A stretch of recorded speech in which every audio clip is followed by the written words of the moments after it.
श्री कृष्ण जी कहते हैं, जिंदगी में दो लोगों का होना बहुत जरूरी है। एक कृष्ण जो ना लड़े फिर भी जीत पक्की कर दे, दूसरा करण जो हार सामने हो फिर भी आपका साथ ना छोड़े। माता पिता और गुरु के अलावा दोस्ती का रिश्ता भी बहुत खास होता है। दोस्त सुख दुख में आपका साथ देते हैं। अच्छे और बुरे के बारे में दोस्त बेहतर सलाह देते हैं। हालांकि दोस्ती भारतीय परंपराओं में नई बात नहीं है। भारत में सच्ची मित्रता की कहानी सदियों पुरानी है, जिनका जिक्र पुराणों में मिलता है। दोस्ती का जिक्र आता है तो उदाहरण भगवान श्री कृष्ण और सुदामा का दिया जाता है। कृष्ण एक राजा थे, सुदामा एक गरीब ब्राह्मण थे। फिर भी कृष्ण और सुदामा की दोस्ती एक मिसाल है। कृष्ण और सुदामा की दोस्ती के कई किस्से आपने सुने होंगे। जैसे गरीब सुदामा कृष्ण से मिलने उनके महल पहुँचे थे तो वह भगवान कृष्ण के लिए महज 3 मुट्ठी चावल लेकर गए थे। प्रभु श्री कृष्ण ने दोस्ती के लिए चावलों को खुशी खुशी ग्रहण किया और उन्हें पूरी सृष्टि देने के लिए तैयार हो गए। एक राजा होते हुए भी कृष्ण सुदामा को अपने महल लाए, खुद उनके पैर धोए। सुदामा के पैरों में चुभे कांटों को देखकर रोने लगे।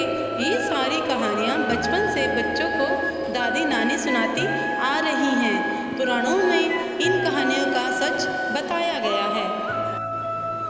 लेकिन क्या आपको पता है कि नटखट नंद गोपाल की दोस्ती एक साधारण से ब्राह्मण बालक सुदामा से कैसे हो गई? कृष्ण और सुदामा की पहली बार कब और कहाँ मुलाकात हुई? बालपन में कन्हैया को दीक्षा दिलाने के लिए माता यशोदा और बाबा नंद ऋषि के आश्रम में छोड़ आए थे। जब कन्हैया शिक्षा ग्रहण करने के लिए आश्रम आए तो उनकी मुलाकात सुदामा से हुई। आश्रम में जात पात अमीर गरीब का कोई अंतर नहीं था। राज परिवार में जन्मे कन्हैया की दोस्ती ब्राह्मण परिवार में पैदा हुए सुदामा से हो गई। वक्त के साथ ये मित्रता इतनी घनिष्ठ हो गई कि पूरी दुनिया में कृष्ण सुदामा की दोस्ती का गुणगान किया जाता है। शिक्षा दीक्षा पूरी होने के बाद भगवान कृष्ण राजा बन गए और सुदामा अधिक गरीब और बुरी आर्थिक स्थिति में आ गए। कृष्ण और सुदामा के गुरु भगवान श्री कृष्ण के पहले गुरु ऋषि संदीपन थे। ऋषि संदीपन का आश्रम मध्य प्रदेश के उज्जैन में था। श्री कृष्ण के साथ ही उनके बड़े भाई बलराम और सुदामा ने भी ऋषि संदीपनी के आश्रम में शिक्षा दीक्षा ली थी। आश्रम में श्री कृष्ण ने वेद और योग की शिक्षा के साथ 64 कलाओं की शिक्षा भी ली। ऋषि संदीपन के आश्रम में सुदामा से कृष्ण जी की दोस्ती हुई थी। आश्रम से शिक्षा लेने के बाद श्री कृष्ण मथुरा आ गए और बाद में द्वारिका के राजा बनकर वहीं बस गए। सुदामा भी आश्रम से शिक्षा दीक्षा के बाद अपने गांव अस्मतिपुर आ गए, जो वर्तमान में पोरबंदर है, और भिक्षा मांगकर अपने परिवार का पालन पोषण करने लगे। कहा जाता है कि सुदामा एक दिन में सिर्फ 5 घरों से ही भिक्षा मांगते थे। अगर इन घरों से कुछ मिल जाता तो परिवार का पेट भर जाता, वरना भूखे ही सोना पड़ता। उनकी दरिद्रता बहुत अधिक बढ़ गई तो सुदामा की पत्नी ने उन्हें द्वारका के राजा सुदामा के मित्र श्री कृष्ण से मदद मांगने को कहा। पहले तो सुदामा ने मना किया, लेकिन बाद में पत्नी की बात मानकर वह द्वारिका की ओर चल पड़े। सुदामा इस बात को लेकर चिंतित थे कि जब सालों बाद वह अपने बाल सखा से मिलेंगे तो कन्हैया को भेंट में देने के लिए उनके पास कुछ भी नहीं था। सुदामा की पत्नी ने इस बात को समझते हुए पड़ोस के घर से कुछ मुट्ठी चावल मांगकर पोटली बनाकर सुदामा को दे दी।